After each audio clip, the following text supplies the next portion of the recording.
Welcome to the MHP Exchange, where the riches are in the niches. We'll show you how to invest your way into mobile home parks with real strategies, tips, and behind-the-scenes know-how to grow your cash flow. Stick around. This is where smart investing begins. How do you lose $50 million and come back stronger? Rod Khleif built a real estate empire and then watch it crumble during the Great Recession in 2008. And most people never come back from that.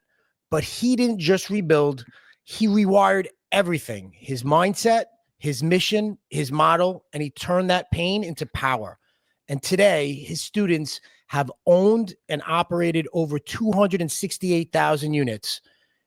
And Rod, he's stepping into a new chapter, not only as an operator, not only as a coach, but he's also going to be a grandfather. We're not here to talk headlines. We're here to go deep. And joining us today, Rod Khleif, host of Lifetime Cash Flow. How are you doing today, Rod? I'm good, brother. This is going to be a lot of fun, and you are so up to speed on what's going on in my world. My granddaughter coming, and the shift that I'm making into another asset class, or adding another asset class, and yeah, wow, I'm impressed. Well, Rod, there's certain podcasts that I listen to for framing my mind, getting my mindset, figuring out how we should look at deals. And your podcast is one of them that's in constant rotation. And I've wanted to ask this because, you know, to build a $50 million portfolio and then to get punched in the Great Recession from 2007 to 2010. I mean, what was the mindset, first of all, to get you there, right? Because that's a huge achievement. And then how did you pivot to continue going after that? Yeah, sure. Well, let me go back, if you don't mind, because I think if I give a little framework to it, it'll help listeners understand how it happened. So, you know, I'm going to go way back. So I'm a Dutch immigrant. I was born in the Netherlands, you know, wooden shoes, windmills. I immigrated when I was 6 years old with my brother, Albert, my mother's Vansha, and we ended up in Denver, Colorado. And we really struggled. We didn't have much. We literally ate expired food. There was an expired food store that we shopped at. Believe it or not, they had that back then, and drank powdered milk with our cereal in the morning because it was cheaper than real milk. And trust me, it sounds better than it is. And then, you know, actually shopped at the Goodwill for clothes and the Salvation Army for hand-me-down clothes until I was 14. And I lied about my age at Burger King. Because I was tall and you could work there if you were 15 and flip burgers so I could buy my own clothes. And, you know, and I'm sure you've got listeners that had it harder than I did and maybe have it harder now with the economic uncertainty. But, you know, I knew I wanted more. And luckily my mom had an incredible work ethic. So she babysat kids so we'd have enough money to eat. And with her babysitting money, she became a bit of an entrepreneur. And she invested in the stock market successfully, but also in real estate. Her first real estate acquisition was the house right across the street from us when I was about 14. She paid 30 grand. And then when I was 17, she told me she'd made $20,000 in her sleep, that it'd gone up 20 grand. I'm like, what? And this is 1977. So 20 grand was a lot of money back then. And I said, you made 20 grand. You didn't do anything. Screw college. I'm getting into real estate. So I got into real estate. Well, I was still living at home. My first year I made about 8 grand. My second year, maybe 10 grand. But my third year I made over $100,000, which back in 1980 was serious change. And so what happened between year 2 and year 3 that caused me to 10x my income? And this is the long answer to your question. You know, what happened was I met a guy that taught me about the importance of mindset and psychology. I was actually working for him. He was the broker. I was dating his daughter, and he was the broker I worked for because I actually had my real estate license back then. And he taught me about the importance of mindset and psychology. And so, you know, fast forward to today, I've owned over 2,000 houses that I've rented long-term. I own thousands of apartment units now. In 2006, my net worth went up $16 million while I slept. And you might say, wow. And I said, wow. And I got a head so big, I could barely fit it through a door. I thought I was a real estate god. You know, when that happens, God of the universe will give you a nice little smackdown. Well, that was the 2008 debacle you just mentioned where I lost $50 million. And so, you know, what I'm known for talking about on my podcast and at my boot camps and so on with my students is the mindset, like you say, it took to have that to lose in the first place, but maybe more importantly, the mindset it took to recover from that. And it's basically the same strategies that you use to get started. So let me drill down on them and take a few minutes on that. So the first thing is you got to want it. And how do you want it? You've got to do your goals. Like if you come to one of my boot camps, the first thing we do, it doesn't matter if it's my live event or my virtual events, first thing we do is goal setting on steroids. Because how do you get anything if you don't know what it is? You got to know what it is you want. You got to know why you want it. You got to create that burning desire or that hunger. And so it starts with figuring out what it is you want, because that's what's going to push you past the fear and the limiting beliefs and all these things that hold people back. Then the next piece is you got to make a decision.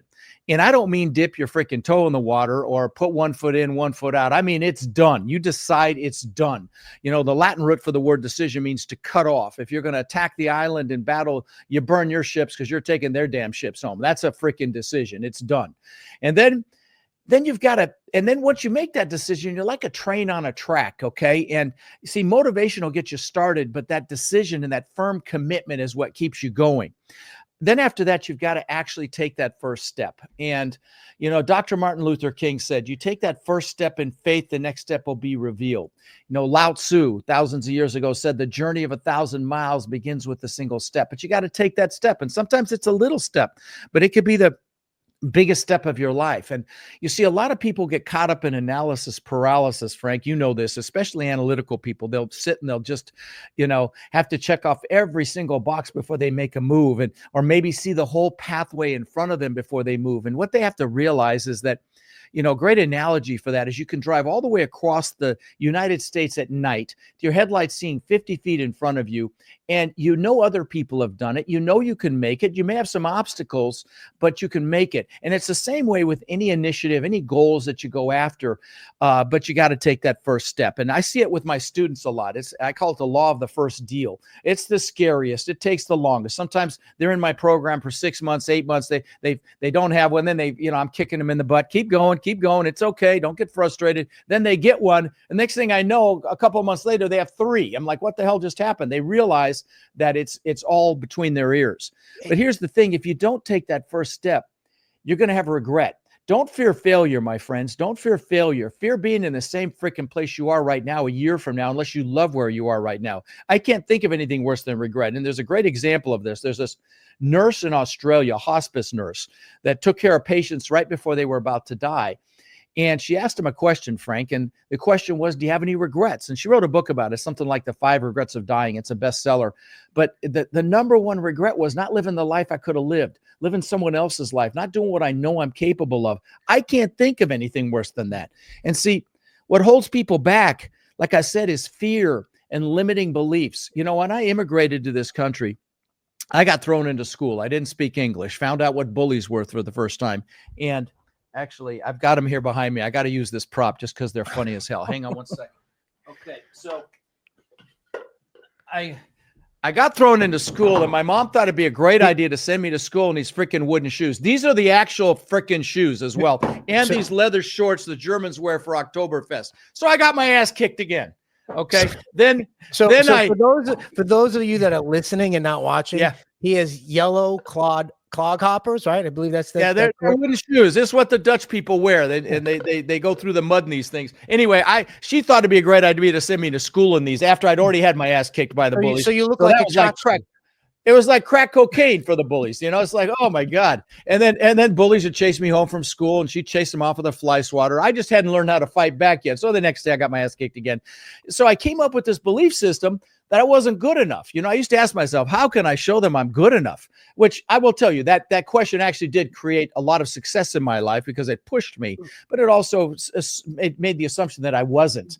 And so that's one of the reasons why, Rod, I think real estate becomes the great equalizer for people, because it's not about, listen, it's always easier if you have a Rolodex, if you have money behind you, if you had if you come from an Ivy League education, that's great to have, but you don't need that to succeed in real estate. What you need is obsession, and your superpower really is discipline and persistence. Like you have to be persistent. And if you can do that, you can succeed in this space. And that's different than any other, I think, asset class or any other. Oh, market agreed. you wanna be in. But you got to want it. And that's why, like I say, this sequence of events is important, starting with goals and working your way through. And a couple other pieces here. One is focus. You know, I get excited because I'm blessed to host the largest commercial real estate podcast really in the world now. I think we're pushing 30 million downloads. And you know, I get excited about that and I brag about that, but I listen to two podcasts. I listen to Joe Rogan and I listen to Tim Ferriss. Okay. And I bring this up because focus is freaking power. Okay. And I try to get both sides of the aisle, which is why I listen to those two podcasts. And on the Tim Ferriss side, he interviews the best of the best in the world. You know, the best athletes like Michael Phelps and NFL, NBA players, actors like Ed Norton, Hugh Jackman, Arnold, Jamie Foxx, you know, billionaires like Ray Dalio, heads of the biggest companies in the world like Zuckerberg. And what he does is he deconstructs their success. He kind of backs into their success. And this ties into focus. I started to hear a pattern. They almost all meditate.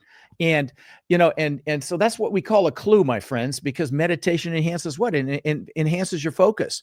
The other thing that, you know, in my space, in the multifamily real estate space, really commercial real estate in general, it's a team sport. You're not going to do it on your own. You're not going to buy 50, 100 unit complexes on your own. It's very unusual. It's always done in a group, which is why my coaching students are so successful. Because, you know, I told you this before we started recording, or maybe you mentioned it on the intro here. My students own somewhere between 265 and 280,000 units under my teaching, something I'm incredibly proud of, but it's almost all done between warriors. They're called my warriors, my students. And here's the key is each of them plays to their strengths.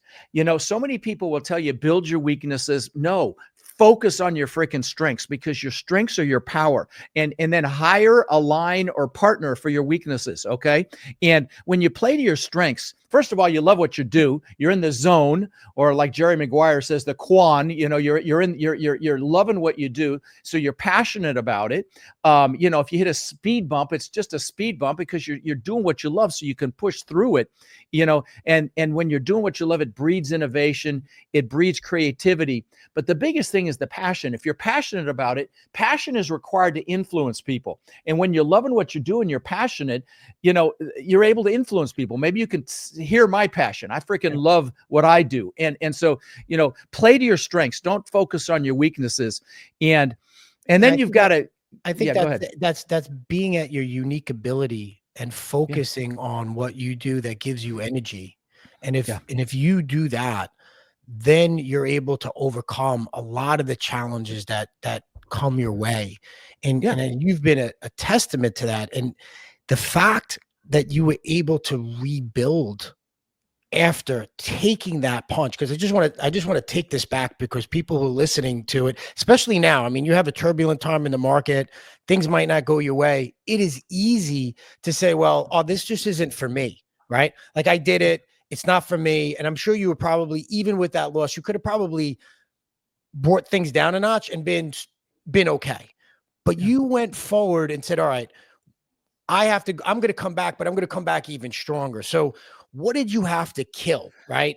Well, what you were doing to make that pivot? Well, it's the same sequence. What I did back then was I reassociated with my goals. I'm like, okay, you know, I could focus on the fact I got my ass kicked. And I will tell you, for a couple of months, I was hiding under a rock with my freaking eyeball poking out, you know, feeling sorry for myself. But then it's like, okay, enough is enough. Focus on my goals again, make a decision, go take action, take my first step, you know, push through the fear and the limiting beliefs just to do it again. Stay focused, you know, playing to my strengths, doing what I'm good at.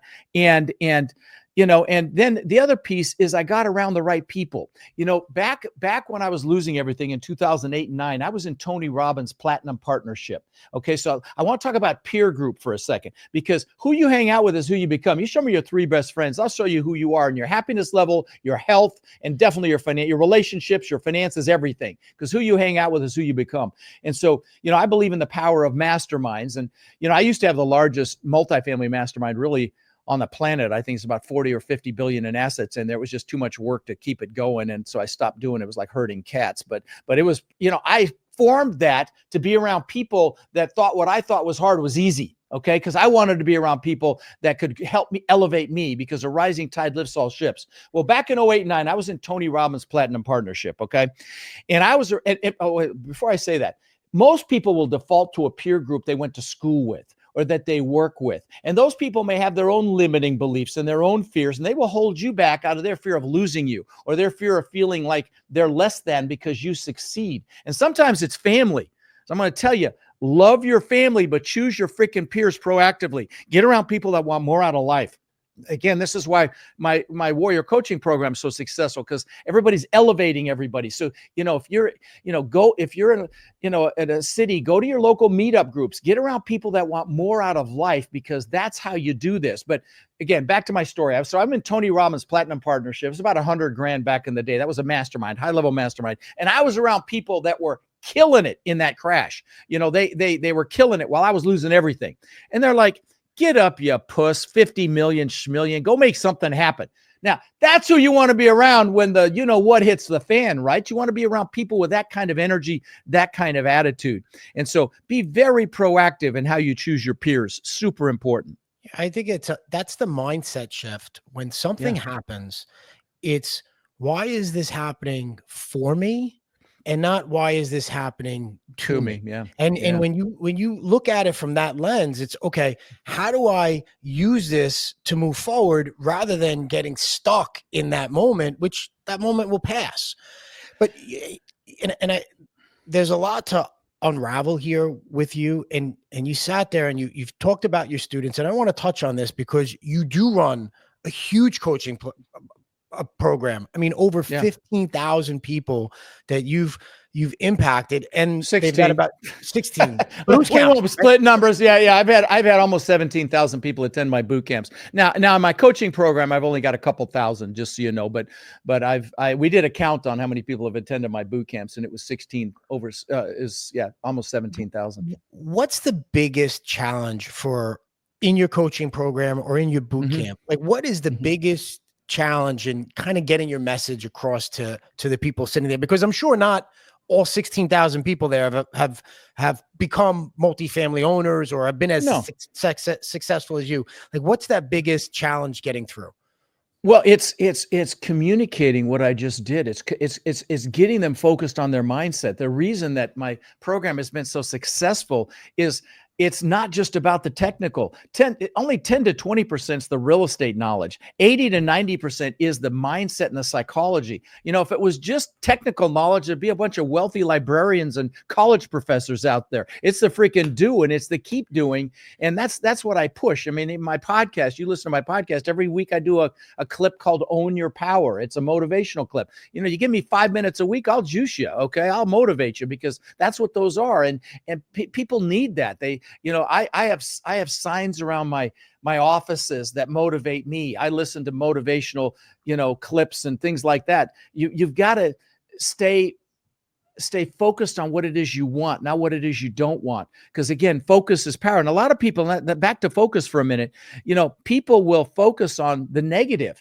I'll have people call me and say, how do I get out of student loan debt? I'm like, wrong freaking question. How do you make so much money? That debt's irrelevant. It's the right question. They asked Mother Teresa if she was anti-war. She said, no, I'm pro-peace. I mean, you get the message there, right? It's exactly how you look at it. I was having this conversation with somebody the other day.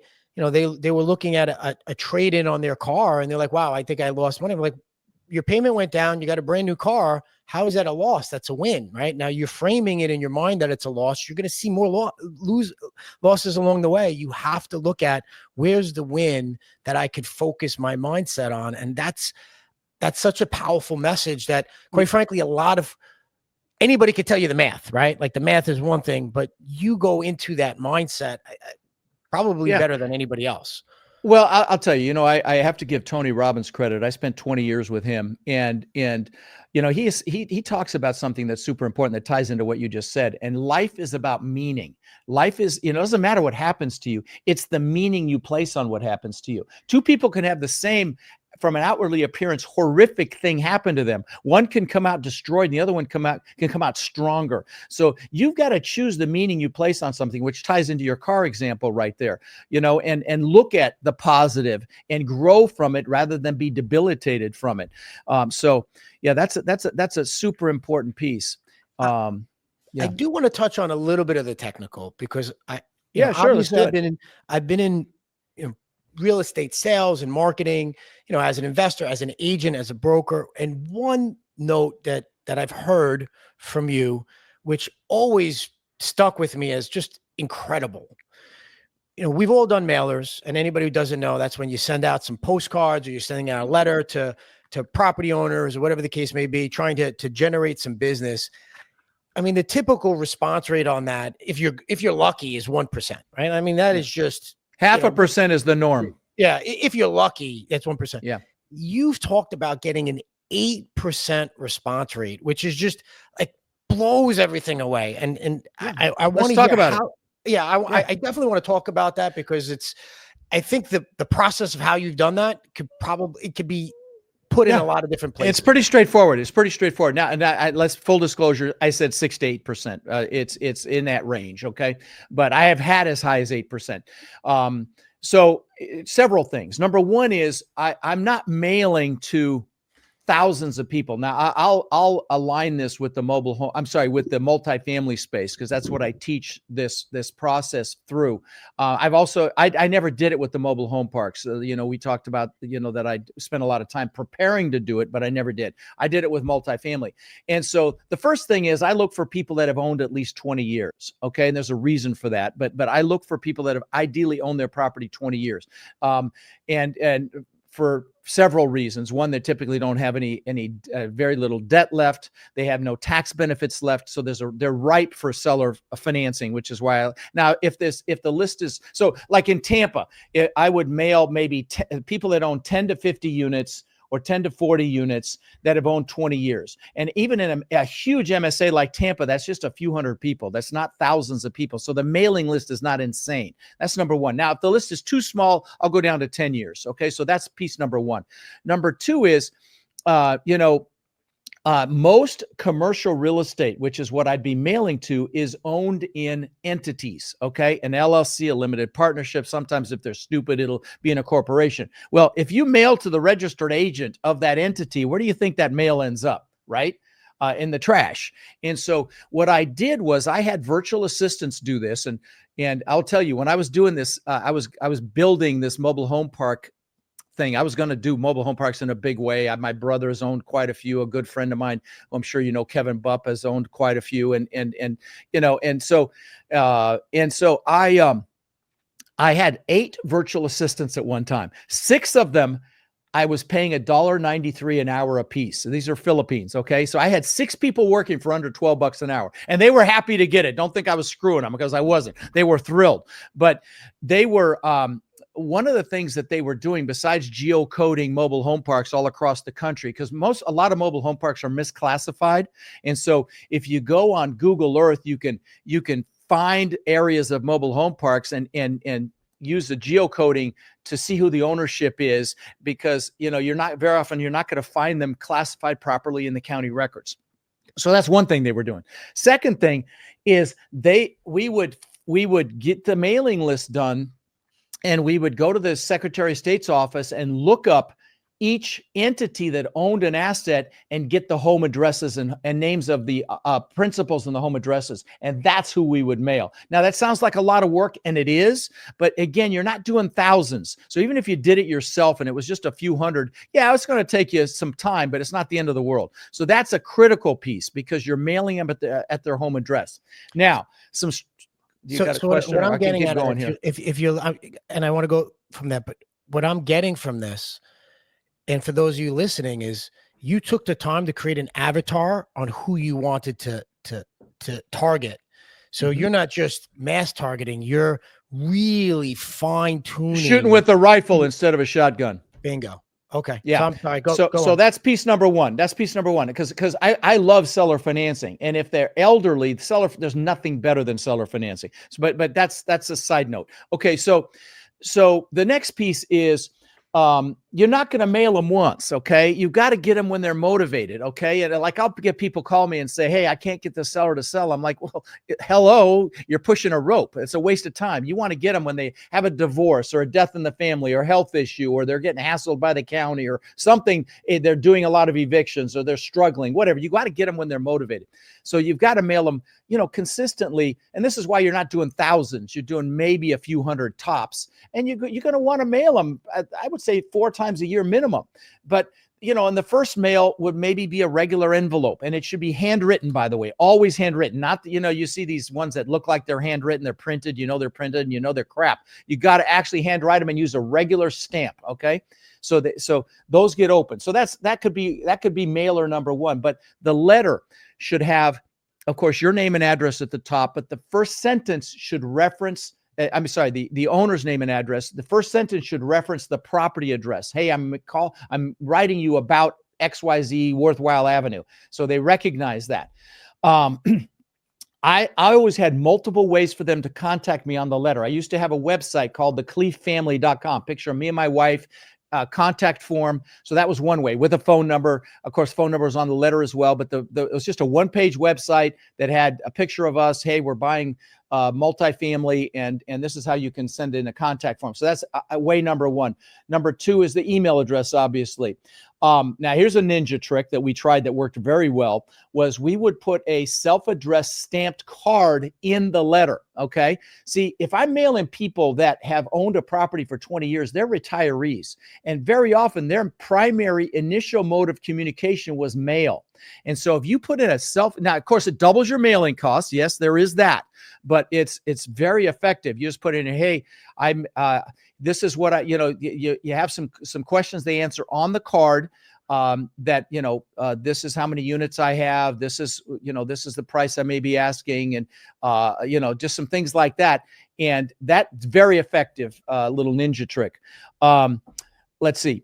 Then the second mailer, maybe it's a invitation envelope, a color envelope. Everybody opens those, handwritten, of course, with a stamp again. Everybody opens those, with your letter inside. Third one, maybe it's a postcard, that just has all the information on a postcard. But the biggest piece here is breaking down the entity that owns the property, because that seemed to be the most effective strategy for us. But then you want to change up the mail. So this is how we got a 68% response rate. It was staggering. That's incredible. And that's a testament to doing the work, knowing exactly what you wanted, being very specific about what your intention is, and then being able to drive home that message. Do you think that in this day and age, is that like I don't know, honestly, because I haven't done it. I haven't done it in 8 or 9 years. So I honestly don't know. I teach it. So there are other people doing it. I teach it at my boot camps as a strategy. But a lot of people don't do what you teach as well. I teach them to go to the eviction court and talk to people. I get lists of people that are filing evictions, because those are motivated freaking landlords. I teach them, look for code violations at properties and go get a list of the people that are getting hassled by the county. Those are pissed off, tired landlords. Go talk to probate attorneys and see if, because kids don't want to keep the property, And the easiest way to get started, I'll tell you how I did it. I would see a house that looked like it might need some work. Maybe the blinds were shuttered. Maybe there was some debris in the front, and I would knock on a door. And that's it. But I have students that have bought dozens of units that way. They would drive by an 8-plex every single day. I'm thinking about a guy right now, Matt Spangenberg, one of my warriors, drove by this 8 unit every single day. Saw it was, run down. Finally, he's hearing me and his voice, get off your ass, go do something. So he went up, found out who the owner was, lived in town, went to him and said, hey, you own this place. Have you ever thought of selling? The guy invited him. He bought 3 of them that way. Okay. Just do it. Here's the key here, Frank. It's the bottom line is, when you're willing to do what other people aren't willing to do, you will always be a success, period. I had somebody who was a guest on this program say something that was so profound.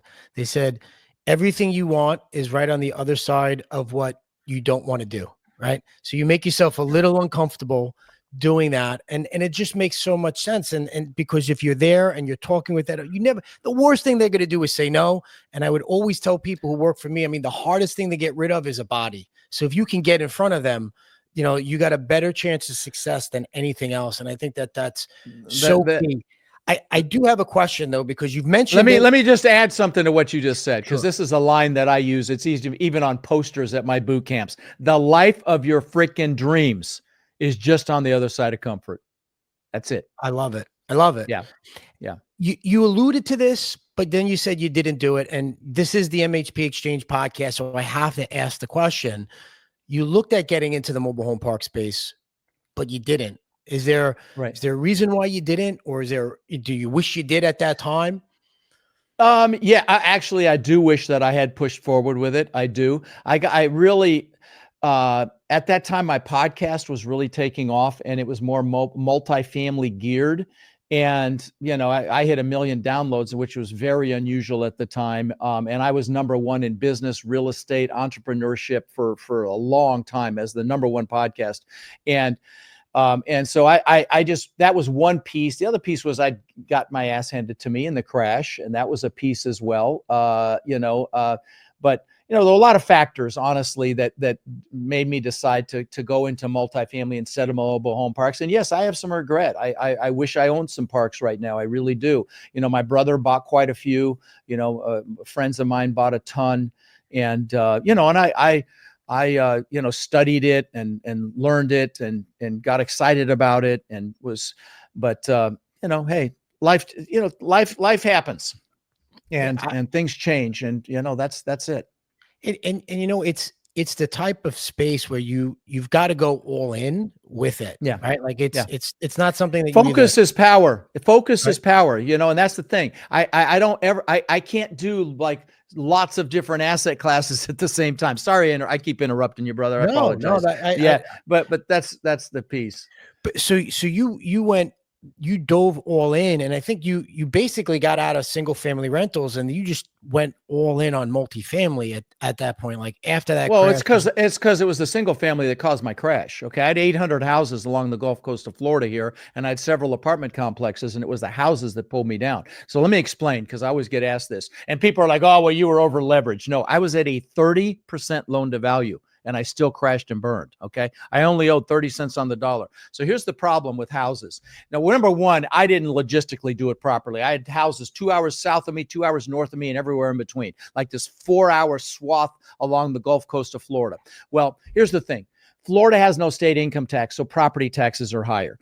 I had properties in wind and flood zones. Insurance is high. Both those things impact cash flow. But the big thing was most of these houses were C-class houses. Okay, there's A, B, C, and D. A is brand new. D is the hood. Stay out of the freaking hood. But these were C. Okay, and these were older properties, tougher demographic, that rents them, and so a lot of maintenance. And this was that was one of the biggest killers for me, was the maintenance. So if I send a maintenance guy to one of my apartment complexes, we can stockpile parts, plumbing parts, appliance parts, locks, you name it. We could stockpile it, and they're in and out in an hour with a maintenance issue. Well, if they had to go find to a house that's an hour away or further, then they have to go see what's wrong. Every house is different. Then they got to find a Home Depot or a Lowe's where we have an account. And I don't know about you, Frank, when Rod's happy ass tries to fix something, he ends up going to Home Depot more than once because you'll forget something, But anyway, so what took an hour at one of my apartment complexes took all day at one of my 800 houses. And there was a lot of maintenance. So we never really cash flowed that well.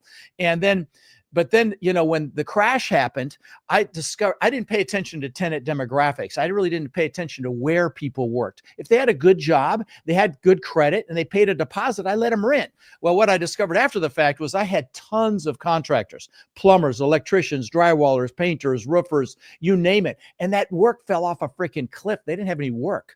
And so they couldn't pay the rent. And it just literally imploded. Now, you want to hear something crazy? By the end of 2009, my portfolio was upside down. It dropped more than 70%. True story. So yeah, it was a crazy time. But hey, I survived. I came back. I was a crazy time, and I was in real estate at that point. And when we talk to people who are newer in the business or newer in the space, they don't realize what that crisis was really like. I mean, transactions just came to a stop. It was like a light switch. It was a freaking light switch, man. It was like over, one day to the next. Yeah. How many deals we had die at the table, like people waiting for funding, and they would die at the table. And there was really a sense in the air, like what was the shoe that was going to fall next. And that kind of shapes you. I know it shaped me, because I remember those feelings. And even when the rates were low now and everybody was getting euphoric over just a few years ago, in the back of my mind was like, wow, this isn't going to last. And maybe I would have thought of that if I hadn't gone through that recession. And I don't know how that maybe shaped your thinking going forward, because you've obviously, well, really... here's the thing. When I was losing everything, my multifamily did okay. It pulled back about 11%. It would have survived if I hadn't cross-collateralized my apartments with packages of houses. Okay, to save a half a percent interest, 50 basis points. I thought I was brilliant. I'm saving some money, so I cross-collateralized, and so I lost everything. Now, if I hadn't done that, I'd still own those apartment complexes. So, I was like, hey, they would have survived. And so, when I recovered from all that, and I started my podcast, I was like, hey, don't buy freaking houses if you're doing long-term rentals. Buy multi. It's much safer.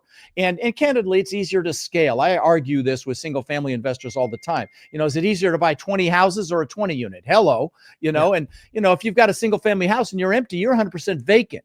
You've got even a fourplex, you got one unit empty, chances are you can still break even. So, it's just safer. And that's why I started my podcast. And, it's kind of funny. When I first started my podcast, I just wanted to add value. And I used to say, listen, I'm never going to sell you anything. I just want to add value. Now I'm a freaking liar, because I sell everything, coaches and courses and coaching and everything. But I never intended to. It's like when I hit 1 million downloads, like, maybe I should do something with this. And I wrote a book, and then it turned into a lot more. But yeah.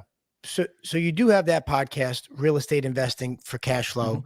Mm-hmm. Lifetime cash flow through real estate investing. Yeah. My apologies. Yeah.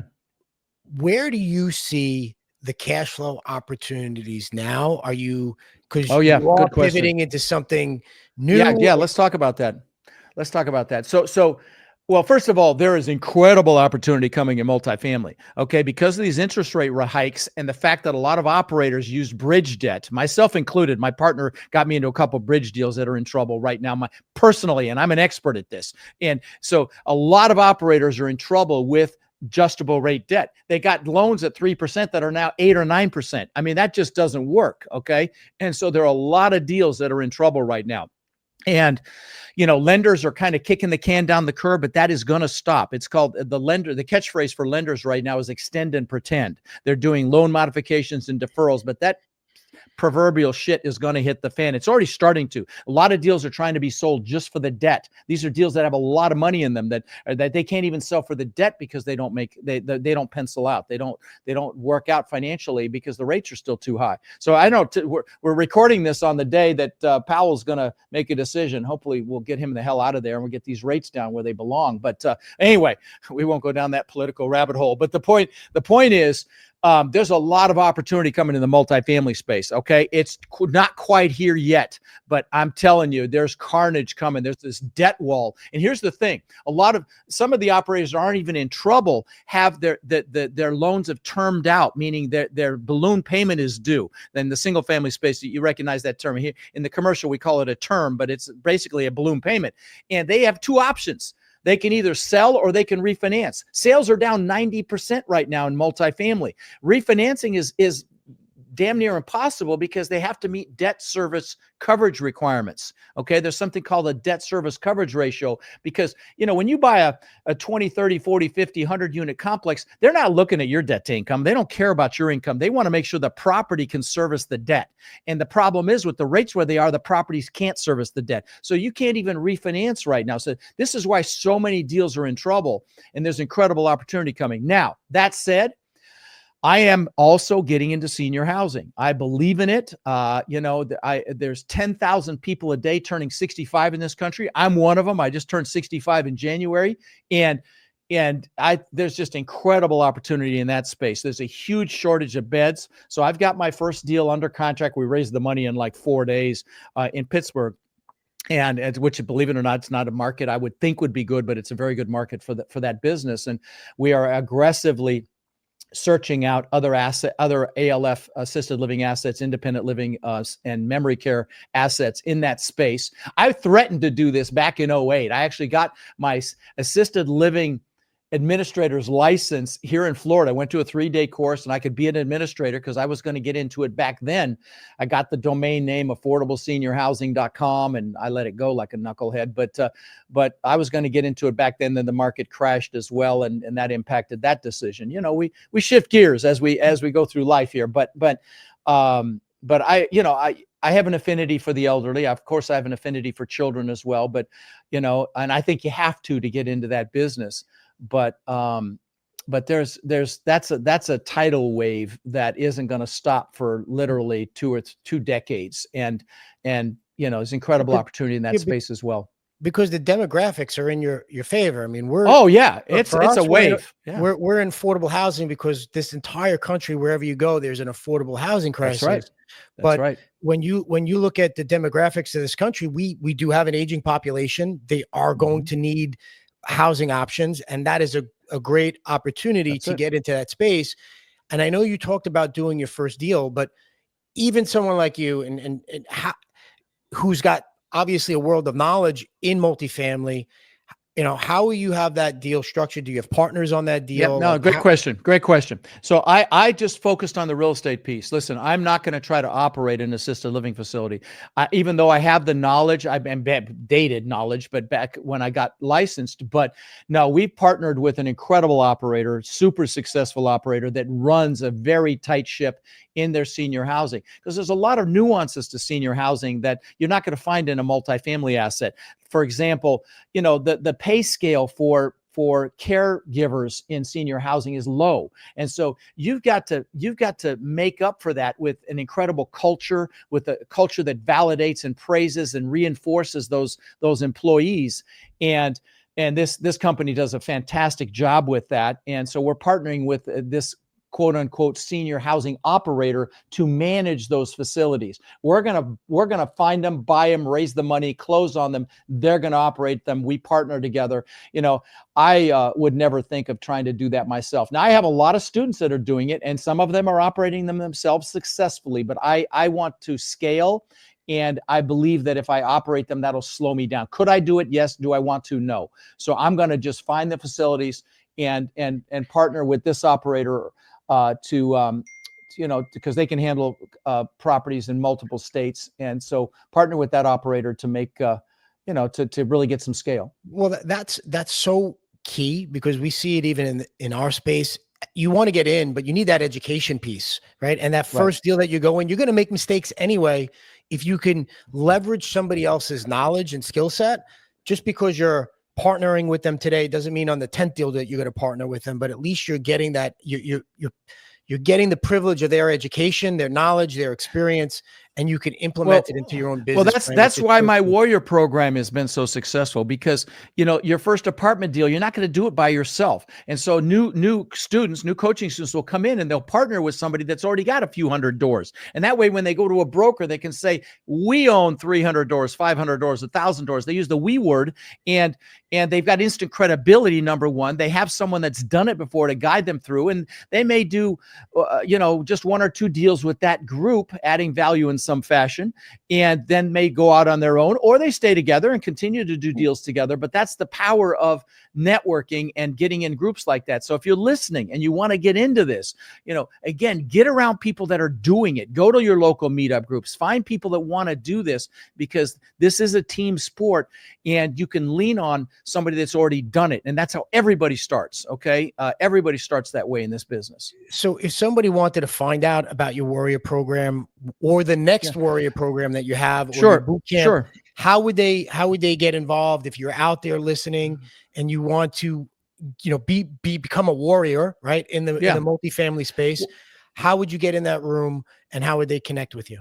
Well, to apply to my Warrior program, you text the word CRUSH to 72345. Okay. So just text CRUSH to 72345 and then we'll get on a call. But, I do boot camps, and that's a great place to start. I do boot camps, virtual boot camps, pretty much every 2 or 3 months. And I don't sell anything at these events. They're 2-day events. And if you go to rodsbootcamp.com. Okay, rodsbootcamp.com. That'll have the next event there. And then use the code MHP. If the price is high, it'll be higher, but you can come for $47 freaking dollars. Okay. The price goes up to about $300, but you can come for $47. Use the code MHP. And again, I don't sell anything there. And it comes with like $3,000 in bonuses, my deal evaluator software, my document library, my finding deals course. I mean, it's like stupid reasonable. And so there's no excuse. Okay. If you're serious about wanting to learn this business, go to Rod's Bootcamp, or text the word bootcamp to 72345 and we'll send you the link. Like I said, there's no excuses because for $47, that's the price of a freaking lunch. And I don't sell anything there. So, and it's 16 hours of freaking training. So hello. And get yourself in the room with other people doing what you want to be doing. Right. And just that brain power together means so much more. Rod, there was so much to unwrap here. You're a fantastic storyteller. If anyone's out there, that's involved in the space, looking to get in the space, you should definitely listen to his podcast, Lifetime Cash Flow with multifamily investors. It's any last contact for people if they want to reach out to you? Actually, I've got a lot of free resources at my link tree. So if you go to rodslinks.com, rods plural, links plural.com, I've got a bunch of free books there. They're best in class books. It's not like a bunch of crap people put out there. These are really good books about different pieces of this business. My podcast link is there. My bootcamp link is there. Just don't buy it. If you go there to the podcast link, make sure you use the code MHP to get that $47 investment price. But yeah, there's a ton of free research. My social media links are there, and I answer pretty much every question that I get asked on social media. So if you've got a question, you can ask it there. So again, rodslinks.com. And I will tell you, at the bottom of that is my goal setting workshop. And so even if you're not interested in multifamily, people spend more time planning a freaking birthday party than they do designing their lives. Your spouse, if your kid's 10 years old or older, do that goal setting workshop. It's an hour. There's a guide you can download. I'm not going to try to sell you anything. Plan your life, design your life, because that is the first piece to getting started. That's great information and really great takeaways. Because for myself, it's about mindset and talking with our team and just resetting myself every day with the focused meditation, visualization of what's happening. And you're an inspiration I know a lot of people who've listened to you and part of that. And obviously a testament to having almost 270,000 units from your students. So we appreciate you being on, Rod. And maybe by the next time you're on, you'll be part of a mobile home park. We'll still carry that conversation. Yeah, I got to make that happen. I will tell you, because I do love the asset class, and I know a lot about it. I studied it for freaking years. But thanks for having me on, brother. It's been a lot of fun. Been a lot of fun talking with you, and to everybody listening. Until next time, happy investing.